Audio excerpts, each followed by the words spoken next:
Bukan mudah berada di luar negara ketika mana pandemik COVID-19 sedang melanda dunia khususnya di Amerika Syarikat. Pernah merasai seolah-olah terkurung kerana peningkatan kes yang mendadak di negara angka Siam itu. Namun segalanya mula beransur pulih selepas negara yang pernah merekodkan ratusan ribu kes harian itu melaksanakan program vaksinasi. Pengalaman itu dirasai sendiri oleh rakyat Malaysia Dr. Muhammad Lutfi Fadil Lokman yang melanjutkan pelajaran dalam jurusan kesihatan awam di Universiti Harvard sejak 3 tahun lalu. Menurut Pegawai Perubatan di Kementerian Kesihatan KKM itu, keadaan di Amerika Syarikat ketika ini mula kembali normal dengan rutin harian masyarakat berjalan seperti biasa. Di lokasi beliau tinggal iaitu di Boston, lebih 70% penduduk telah menerima sekurang-kurangnya satu dos suntikan vaksin. Rasa sekarang ni kita hampir kepada normal life lah, saya boleh kata. Kerana sekarang pelitup muka pun tidak diwajibkan dan juga social distancing juga tidak diwajibkan. Jadi semua lebih bebas untuk keluar, untuk makan dalam restoran, pergi ke shopping mall. Dan saya bersama keluarga memang rasa it's almost back to normal life. Dan saya rasa itulah kepentingannya vaksin, sebab walaupun hanya 70% yang dapat first shot dan 50% mendapat second shot, tapi kita dah boleh nampak efek herd immunity.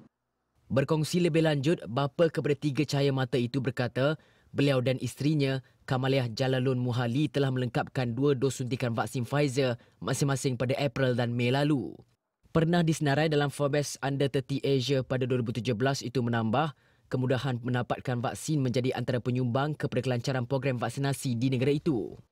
Pada pendapat saya lah, mungkin kerana Amerika juga adalah negara pengeluar vaksin dan mempunyai supply yang banyak, saya rasa proses pengaihannya memudahkan. Contohnya, kebanyakan vaksin diberi di farmasi-farmasi. Contohnya kalau di sini sebagai CVS, tapi kat Malaysia tu contohnya macam Guardian, ya, macam di mana di shopping mall punya farmasi, dekat mana-mana farmasi pun boleh dapatkan vaksin COVID. Contohnya isteri saya, dia dapat vaksin lepas daripada saya. Kami just register online pada pagi tu, tengah hari dah boleh tahu farmasi mana boleh pergi untuk dapatkan shot vaksin. Jadi bagi saya ia memudahkanlah, sebab selain daripada farmasi juga ada juga yang official daripada kerajaan, ada mass vaccination site, ada juga drive-thru. Jadi rakyat di sini ada banyak pilihan mana yang paling mudah untuk mereka. Mengenai pemberian vaksin kepada golongan warga emas pula, Dr. Muhammad Lutfi berkata kebanyakan penduduk di Boston menyedari kepentingan untuk mendapatkan vaksinasi. Sehubungan itu, beliau menasihatkan rakyat Malaysia supaya tidak teragak-agak dan segera mendaftar dalam program vaksinasi bagi memastikan negara dapat pulih seperti sedia kala.